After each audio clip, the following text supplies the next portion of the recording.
Identity in Hotel at the Corner of Bitter and Sweet. This is an instructional PowerPoint by Mr. B. And so here are your requirements. You need to have a title slide, a brief overview of Henry as a character, an outward-facing example of identity. There are 3 slides. Follow my format. You'll see it as we go through. An outward-facing identity, 3 slides. Follow my format. Then you will end with something from the novel towards the end or another part where you see how Henry has changed as a character. Or has he? I want you to use 3 slides and follow my format. You only have to identify one aspect of the older Henry character, not 2 like in the previous section. You have a conclusion, and there's a total of about 12 or 13 slides. You can have more if you want.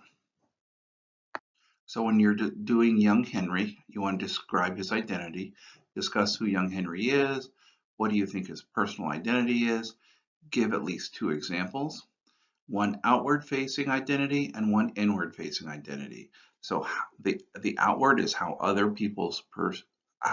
he believes other people perceive him. The inward is how other people actually see him. You use textual evidence to follow up and support your claims.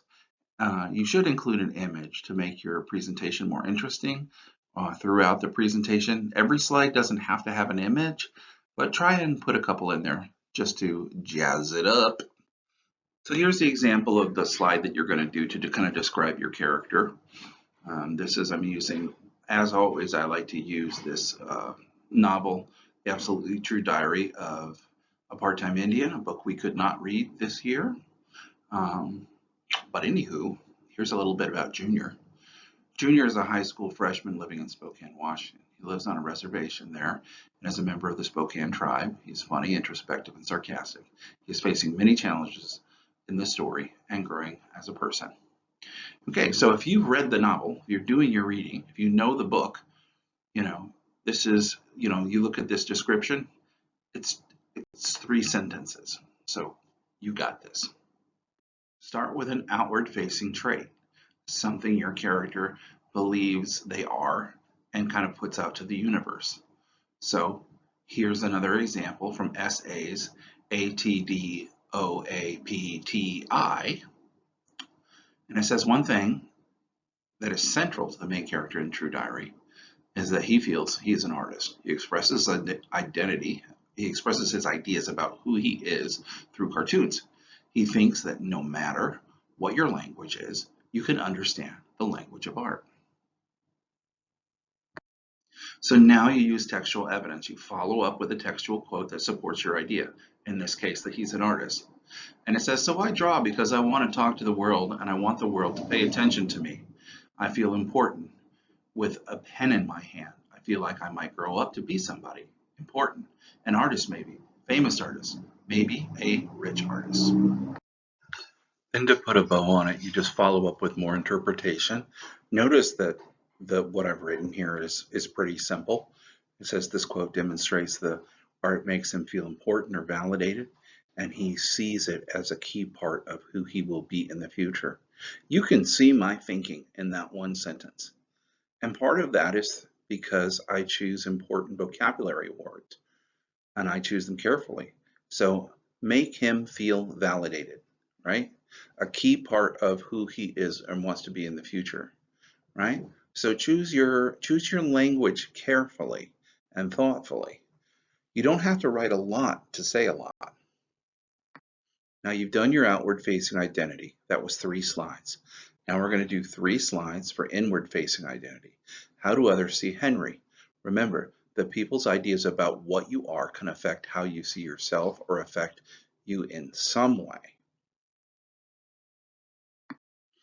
Here's my example of inward-facing identity. Junior leaves the reservation for the first time to attend an all-white school. He does so because he has a teacher that believes he can be a success if he just gets out of the reservation. where there are few chances and resources for him. Mr. P sees Junior as smart and capable. So here, Mr. P sees Junior as smart and capable, right? And I could have just written that, right? I suppose, because that's really the inward-facing identity that Mr. P sees Junior as. But because I'm not a hack and because I do a good job, I preface that and provide context. So here's the textual quote to support the previous slide. This is slide 2. Wow, Mr. P was a poet. And you're a bright and shining star too, he said. You're the smartest kid in the school, and I don't want you to fail. I don't want you to fade away. You deserve better. I didn't feel smart. Notice I also put the page numbers there. That would be helpful. All right, this is the third slide in the current section. This is the inward-facing identity from his teacher. So I introduced it. I gave you the textual evidence. Now I'm wrapping it up by saying Mr. B has complicated feelings about Junior and his family, but he sees Junior as a star in the dark skies of the reservation and is trying to convince Junior to attend Reardon, an all-white school. Notice that I use a metaphor there, dark skies of the reservation, right? He's a shining star in the dark skies of the reservation. I include metaphors and similes in my writing without even thinking about it. I suggest that you start thinking about it, because if you're going to say something, you provide an example of that thing. And often, to show your thinking, the best thing to do is to use a simile or a metaphor. So now we're on to the older Henry section. It's going to be 3 slides. You only have to do one piece of identity. It can be inward or outward facing. Discuss who older Henry is. What do you think his personal identity is? Give an example using textual evidence. By the way, I cut this down from 2 to 1 to make it easier for you. Also, include an image to make your presentation more interesting. All right, here's the first of 3 slides. Junior is a very different person at the end of his book. He had a terrible self-identity and was convinced he was a loser. At the end of the book, he has gone out into the world and learned some things. He is more confident. He has more confidence, and he intends to show it to his old friends. Okay, so that's my take. And notice, I'm not just dealing with, he's an angry person, he's an artist, he's a Spokane tribe person, right? So when you're talking about how characters grow, you're not just going to mention an identity trait. You're going to talk about how that trait comes alive in the novel, right? So, different person at the end of the book, right? That's how he's going to be different. And I'm telling you the way he is. He's no longer a loser. He's got confidence now. And I'm also tying it to an action in the book, right? So now he's doing this or doing that based on the way his identity has changed. Here's my textual evidence. I have to prove that I am stronger than everybody else. I have to prove that I will never give up. I will never quit playing hard, and I don't just mean in basketball. I'm never going to quit living life this hard. Question mark, I'm never going to be surrendered to anybody. Never, ever, ever. Final slide in the 3 slides. Clearly, he sees himself as a driven person who believes in possibilities, even though he may not always achieve them. So, nice little bow. Gotta have a conclusion to end. What connections can you see, or what changes can you see so far in the novel, right? So if you're choosing something about older Henry, let's say that's 2/3 of the way through the book and not at the end, wherever you're at. Here's my example of a conclusion. Junior changes from the beginning of the book. While aspects of his identity change, like he becomes more confident and outgoing socially, other aspects like the importance of his family and friends, of being Spokane, are still a part of who he is. He seems happier too. He faced so much tragedy, but found a way to cope and sees life as something to enjoy, not something that grinds him down. So this is interpretation, right? So he sees life as something to enjoy, not something to grind him down. That's something I learned in the book. I didn't know it before I read it, and I can relay it, right?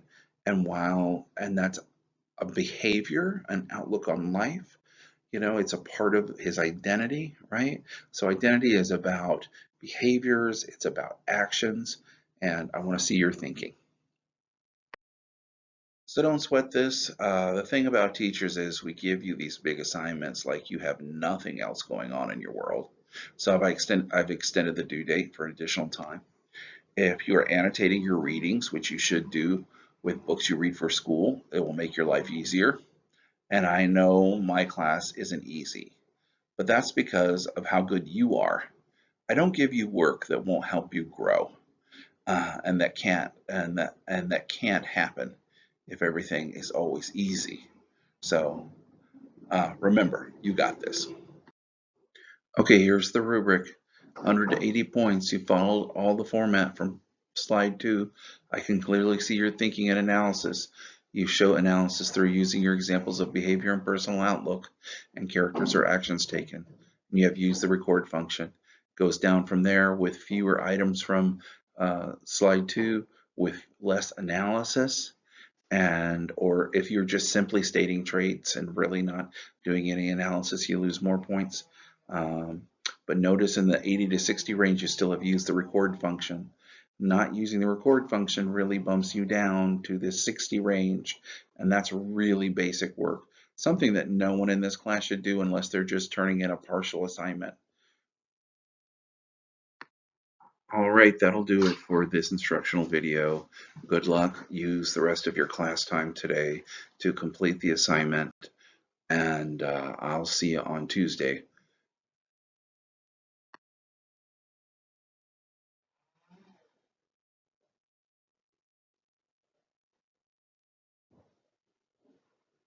Why are you watching this? Turn it off and start your work.